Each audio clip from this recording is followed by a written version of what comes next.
et individuellement pour la prévention de l'extrémisme violent et les crises sociopolitiques.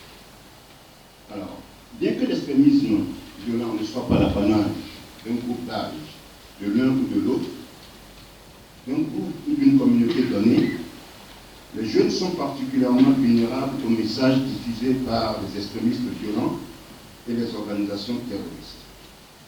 Donc face à ces menaces, et en vue de prévenir l'extrémisme violent et les crises sociopolitiques, il est nécessaire d'offrir aux jeunes des possibilités d'apprentissage pertinentes et opportunes afin de leur permettre d'acquérir les connaissances, les compétences et les attitudes qui les aideront à renforcer leur résilience à cette propagande.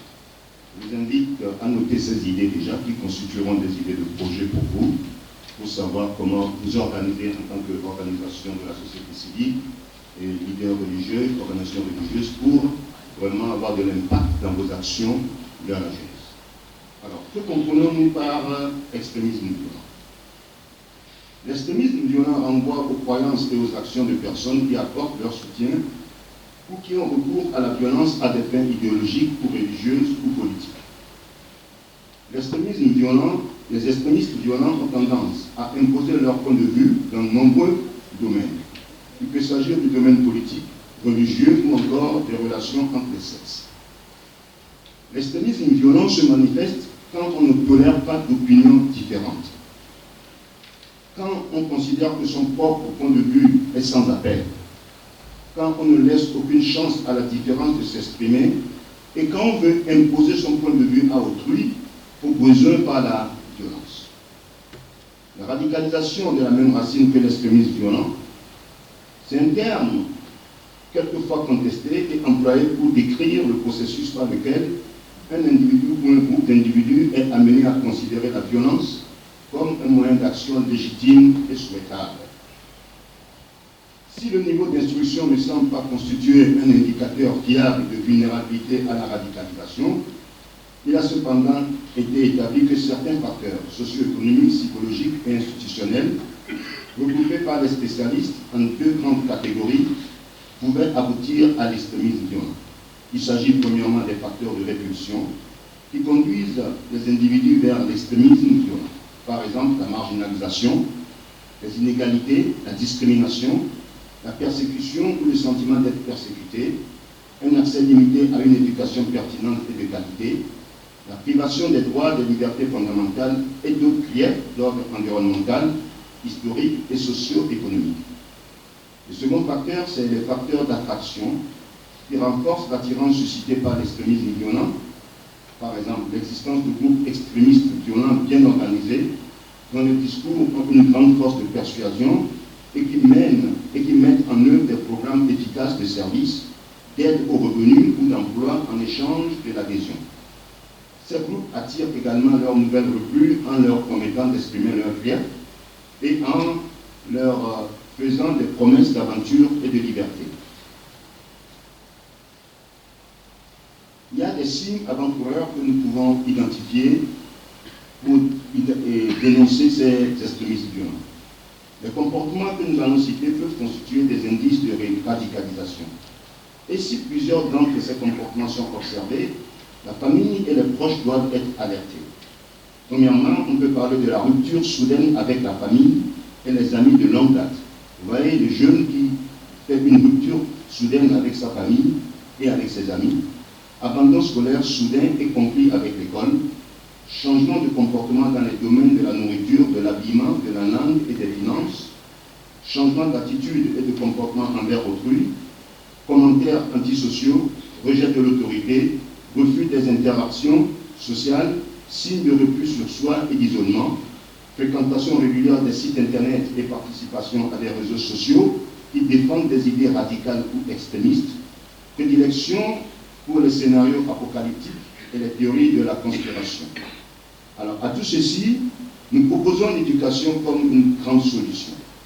En effet, le rôle de l'éducation dans la prévention de l'extrémisme violent et la déradicalisation est très important. En effet, la qualité de l'éducation est fondamentale pour s'attaquer aux causes de ce phénomène. Elle nécessite de fournir une éducation pour la paix de qualité qui donne aux jeunes les moyens de participer de façon constructive à la vie de la société civile et aux activités politiques inclusives et demande à tous les acteurs compétents d'envisager de mettre en place des dispositifs de promotion d'une culture de paix, de la tolérance et du dialogue interculturel et interreligieux qui font une place aux jeunes et les dissuadent de prendre part à des actes violents, terroristes ou xénophobes et de pratiquer toute forme de discrimination. Ainsi, par l'éducation, on peut faire beaucoup de choses ici. Je suis content d'avoir le Conseil national des jeunes qui donc peut s'inspirer de ces idées pour cultiver la paix parmi les jeunes. Alors, on peut aider les jeunes à acquérir des compétences en communication et aptitudes relationnelles nécessaires pour dialoguer, faire face aux désaccords et s'initier aux approches pacifiques du changement. On peut aider les jeunes à affiner leur esprit critique afin de chercher à en savoir plus sur les affirmations, de vérifier leurs rumeurs et de remettre en question la légitimité et la force d'attraction des opinions extrémistes. Aider les jeunes à renforcer leur résilience et à résister ainsi au discours extrémiste tout en acquérant les compétences socio-affectives nécessaires pour surmonter leurs doutes et s'investir de manière constructive dans la société sans avoir à recourir à la violence. L'éducation peut également contribuer à mettre en cause les discours extrémistes violents en favorisant le discours éclairé avec des citoyens du monde investis dans des mouvements internationaux de solidarité. Sur le plan local, il faut engager une discussion sur les manifestations locales de l'extrémisme violent avec les jeunes. Cela aide les jeunes à comprendre les liens entre défis locaux et défis mondiaux. Cela leur permet de comprendre quels sont les risques et les conséquences réelles de l'extrémisme violent. Cela leur montre aussi aux jeunes qu'ils peuvent faire évoluer les choses en prenant de bonnes décisions dans leur environnement quotidien. Pour engager une discussion sur des sujets polémiques à l'échelle locale, quelques conditions essentielles doivent cependant être réunies. Il faut rattacher la question de l'extrémisme violent au contenu des programmes scolaires locaux, comprendre la diversité sociale, culturelle, ethnique et religieuse qui caractérise le contexte PAN, inclure dans les discussions du point de vue des groupes minoritaires, ou du moins s'assurer que les opinions de ces groupes sont respectées de façon à offrir aux jeunes une perspective mieux équilibrée sur les problèmes. Et qu'en est-il donc du rôle de la communauté, de la famille et des médias? La prévention de l'extrémisme violent par l'éducation doit s'inscrire dans un effort de prévention plus large, impliquant la famille, la communauté et les médias. Il faut promouvoir le dialogue et la tolérance dans un monde en transition. S'attaquer à la racine du problème, c'est-à-dire à l'idéologie qui se répand à partir d'une interprétation erronée de la religion.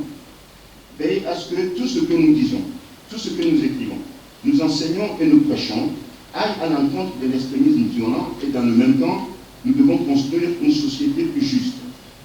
Lorsqu'il n'y a pas de dialogue entre les dirigeants religieux, ils s'accusent d'impiété, de ne pas avoir la foi ou bien d'avoir une foi erronée au sein de leur propre religion. Cela débouche sur des querelles personnelles qui donnent lieu à des heurts. Parlant des prévisions de la prévention des crises socio-politiques, et c'est avec ça que je vais finir, pour prévenir les crises socio-politiques, il faut en connaître les signaux de déclenchement. Dans cet ordre d'idées, nous pouvons citer le refus de tenir les élections, la dissolution inconstitutionnelle des assemblées, les déplacements de population, la récurrence de conflits, l'interruption du processus démocratique, le génocide et massacres, les violations graves des droits de l'homme, la persistance des comportements freinant le développement d'une culture démocratique, le manque d'indépendance de certaines institutions et contraintes de nature économique, financière et sociale, suscitant la désaffection du citoyen à l'égard du fait démocratique. Tout ceci peut se regrouper sous deux dénominations. On parlera de la crise de la démocratie et des violations graves des droits de l'homme. Chaque situation donne lieu à des réactions spécifiques, dès lors que les signaux se révèlent convergents. Pour contribuer à la protection de la démocratie et de la société civile et la communauté de la paix, la société civile et les communautés religieuses et villageoises doivent se doter d'un dispositif d'observation permanente des pratiques de la démocratie, des droits et des libertés, une sorte de droit de regard sur la qualité de la vie politique dans le pays pour faciliter un règlement, accompagner le processus de sortie de crise et restaurer la paix. Cette démarche s'inscrit donc dans une perspective préventive. La prévention des crises et des conflits repose aussi sur la sécurité de l'individu, la satisfaction de ses besoins vitaux, notamment celui de vivre en paix, le respect de tous les droits, y compris le droit au développement, toute exigence conditionnée par l'existence d'un État de droit démocratique. Ainsi, la construction d'un État soucieux des droits de l'homme et des règles du pluralisme et de la démocratie reste la meilleure assurance contre l'éclatement des conflits internes. Pour ce qui est de la responsabilité individuelle dans la prévention des crises sociopolitiques, il est attendu que toute personne occupant une fonction publique, qu'elle soit élue, nommée ou fonctionnaire de carrière, doit nécessairement exercer son jugement et son pouvoir de décision dans l'accomplissement des devoirs de sa charge. Le sort des citoyens est soumis à la justesse des décisions des agents publics et à leur capacité de donner des assises à l'ordre public. Une théorie de l'intégrité dans le service public peut leur servir de guide dans l'exercice de leur jugement et de leur pouvoir de décision. L'intégrité personnelle peut être assimilée à une implication de rôle et d'engagement insérée dans une trame de valeurs et de convictions qui assurent leur production. L'intégrité est une exigence de la part de Dieu pour assurer à autrui une paix durable et de ce fait prévenir la crise. Je vous remercie. Merci.